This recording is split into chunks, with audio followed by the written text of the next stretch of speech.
کہ سی آئی اے یا را کا کوئی ایجنٹ ان میں ان کی انٹیلیجنس میں آج بھی موجود ہے جو ان کو بھڑکا کے تو یہ کام کروا رہا ہے. تو یہ چیزیں چیک کرنی چاہیے. پھر انہوں نے وہ تحریک طالبان ٹی ٹی پی سے بات کرنے کے جو اس سے مذاکرات ہو رہے ہیں اس پہ بھی بتائیں کہ کیوں ہو رہے ہیں اور کیا ہے, یہ پاکستان میں ٹیررزم کراتے ہیں اور آپ ان سے بات کر رہے ہیں. وہ بھی بات چیت ختم ہو چکی. آپ اس پہ یعنی جو چیزیں تقریباً سیٹل ہوئی پڑی ہیں آپ ان کو تماشا بنا رہے ہیں, پھر کھڑی کر رہے ہیں. اور سیز فائر وغیرہ کو انہوں نے کوشچن کیا, جو کہ ابھی معاملات جو ہیں وہ کسی نیچ پہ نہیں پہنچے بلکہ ان سے مذاکرات وغیرہ ختم ہو چکے ہیں.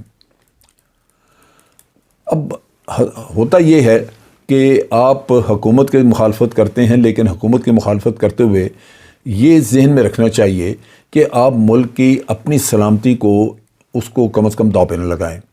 افواج پاکستان خاص طور پہ جن لوگوں نے بے پناہ جانیں دی ہیں, اتنی محنت کی پاکستان میں امن لانے کے لیے, ہر طرح کی قربانیاں دیں, اگر آپ کوئی ایسی باتیں کہیں جن سے کہ ان کی دل آزاری ہو یا ان کے مورال پہ فرق پڑے تو پھر آپ مجرم ہیں, پھر آپ کے خلاف کچھ ہونا چاہیے. اب مثلا رضا ربانی صاحب نے الزام لگایا کہ یہ جو جتنی دہشت گردی ہے یہ پاکستان خود کروا رہا ہے. آپ امیجن کریں کہ اتنی احمقانہ, اتنی غلط سٹیٹمنٹ, یعنی ہم خود اپنی جانیں دیں گے, زبردستی خودکشیاں کریں گے. اور یہ مشکل یہ ہے کہ مسئلہ یہ ہے کہ رضا صاحب جو ہیں یہ آصف علی زرداری کے درباری ہیں. جب آپ خود اپنی آنکھوں سے دیکھیں کہ ان کی پارٹی میں جو اخلاقیات, جو ایمانداری, وہ سب ہوا میں اڑ گئی صرف زرداری صاحب کی وجہ سے, اور پھر آپ کبھی ان پہ بات بھی نہ کریں اور آپ اطمینان سے بیٹھے, ان کو صرف آپ کی قیمت یہ ہو کہ آپ کو سینٹ میں ایک سیٹ دے دی جائے, تو آپ سمجھتے ہیں کہ آپ بڑی خدمت کر رہے ہیں ملک کی. آپ نے اپنے درباری ہونے کا ثبوت ایک دفعہ نہیں کئی دفعہ دیا. جب ملٹری کورٹس بننے تھے تو اس وقت آپ نے ٹسوے بھائے, اس وقت آپ نے بڑی باتیں کی کہ جناب بڑا یہ ملٹری کورٹ کیوں بن گئے, جیسے ہم جا کے کوئی بڑے پرامن لوگ اور جو پاکستان کے خیر خواہ تھے ان کو سزائیں دلوانے لگے تھے. بھئی ملٹری کورٹس بنائے ہیں ان دہشت گردوں کے لیے جو لوگوں کے سرگرم کر رہے تھے. آپ کی عدالتیں ان کو سزا نہیں دیتی اور آپ رضا ربانی صاحب آنسو بہا رہے ہیں ان کے لیے. اور پھر جو قانون بھی پاس کیا وہ ڈولا لنگڑا کہ کورٹ, ملٹری کورٹ سزا دے اور جا کے اپیل ہو سول میں, تو چھوڑتے جاتے ہیں لوگوں کو. سو یہ آپ نے خدمت کی ملک کی.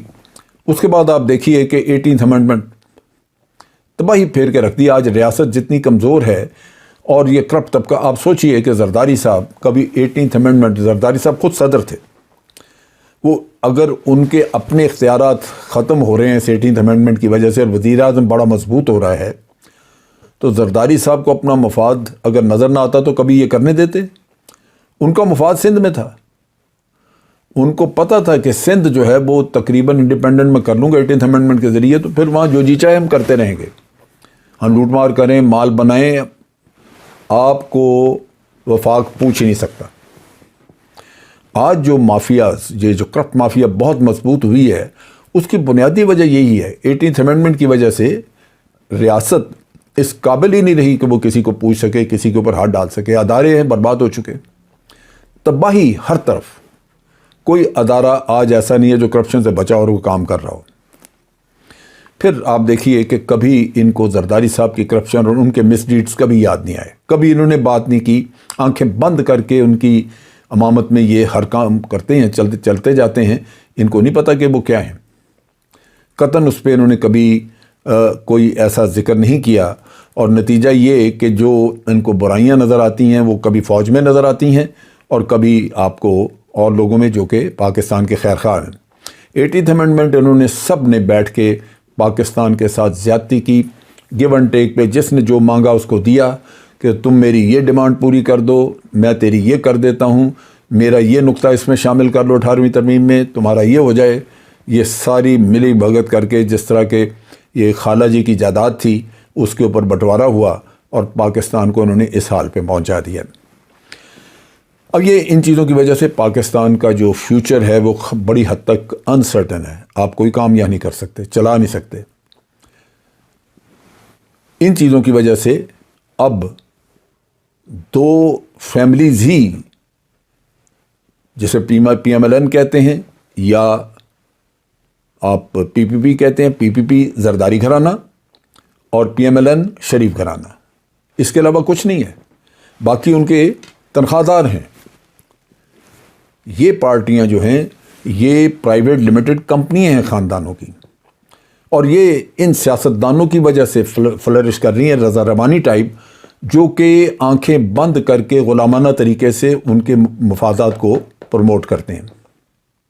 نتیجہ یہ کہ آج یہ ملک جو ہے یہ دو خاندانوں کا غلام ہو کے رہ گیا۔ اس کا آگے اس کا مقدر کیا ہے؟ اس کا مقدر یہ ہے کہ آج بلاول وزیر اعظم بنے گا، پہلے اس کی ماں، پھر اس کا باپ صدر، پھر ماں اس سے پہلے وزیر اعظم، اس سے پہلے نانا، اب آگے یا بلاول کی شادی ہو، کوئی اس کی اولاد ہو، وہ نہیں تو جو بہن کی اولاد ہے وہ آگے آنی شروع ہو جائے گی، وہ بننے شروع ہو جائیں گے۔ میاں صاحب کی فیملی میں پہلے تیار ہیں، میاں صاحب بیٹھے ہیں، میاں صاحب کے اپنے بھائی صاحب ہیں، بھتیجا ہے، اس کے بعد بیٹی ہے یا پہلے بیٹی آ جائے گی، پھر بیٹی نے بھی آگے اپنا بیٹا تیار کیا ہوا۔ تحفہ آپ کا مقدر ہے کیا؟ ملک جو ہے وہ صرف ایک دوسرے پہ یہ کیچڑ اچھال کے حکومتیں لے لیتے ہیں، ملک کا تو کسی نے کوئی بھلا نہیں کیا۔ اب یہی وہ مشکل ہے کہ ایسے پولیٹیشین جو ہیں یہ آج ہمیں ان خاندانوں کا غلام بنانے کے ذمہ دار ہیں۔ اگر یہ کم از کم کوئی اپنے ضمیر کو زندہ رکھ کے تو بات کرتے تو شاید آج یہ ملک کے حالات نہ ہوتے۔ نتیجہ یہ ہے کہ ان کی وفاداریاں ملک کے ساتھ نہیں، خاندانوں کے ساتھ ہیں۔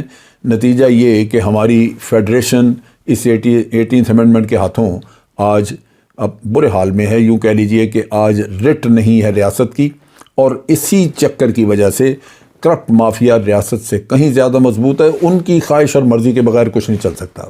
یہ سارا پری پلانڈ کھیل تھا۔ بہت سارے لوگ کہتے ہیں کہ جب یہ میثاق جمہوریت سائن کرنے میاں صاحب اور محترمہ بے نظیر باہر گئی تھیں، وہاں لندن میں تھیں، تو اس وقت یہ رضا ربانی صاحب نے یہ سارا کھیل کھیلا تھا، وہاں وہ ڈاکومنٹ تیار کی، اور یہ اس وقت ان میں طے پایا تھا کہ یہ اس طرح کا کام کیا جائے گا جہاں پہ وفاق کو کمزور کر کے تو صوبوں کو وہ اختیار دے دیے جائیں گے جہاں کوئی پوچھنے والا ہو نہ، اور صوبوں میں پھر لوٹ مار کا کام جاری رہے۔ بہت سارے لوگ ان کو اپنے اپنے الفاظ میں یاد کرتے ہیں، ان کے خیال میں یہ اس طرح کام کرتے ہیں کہ وہ ان شخصیت جن سے ان کو فائدہ ہے ان کی خدمت، نہ کہ ملک کی خدمت۔ یہ بہت بڑا المیہ ہے، اور یہ ہمارے اکثر سیاستدانوں میں ہے۔ سوچنے کی بات یہ ہے کہ ہم کہتے ہیں کہ پاکستان میں جمہوریت ہو، ہم یہ کہتے ہیں کہ سیاسی عمل آگے بڑھے، ہم یہ کہتے ہیں کہ سیاستدان آگے بڑھیں، سیاستدان امیر ہوتے جائیں، ملک غریب ہوتا جائے، سیاستدان مضبوط ہوتے جائیں، ادارے کمزور ہوتے جائیں، تو پھر ملک کیسے چلے گا؟ اگر ان لوگوں نے حکمران بننا ہے، اگر انہوں نے حکومت کرنی ہے، تو یہ بہت ضروری ہے کہ یہ اپنے طور طریقے درست کریں، اور طور طریقے کبھی بھی خود درست نہیں کرتے لوگ، وہ صرف اپنے مفادات کو دیکھتے ہیں۔ طور طریقے درست اس وقت ہوتے ہیں جب عوام سوچ سمجھ کے بات کرتے ہیں۔ عوام ان کے اگر چکر میں آ جائیں، ان کے بہلاوے پھسلاوے میں آ جائیں، پھر ملک کا اللہ وارث۔ آج کے لیے اتنا ہی۔ افواج پاکستان زندہ باد، پاکستان پائندہ باد۔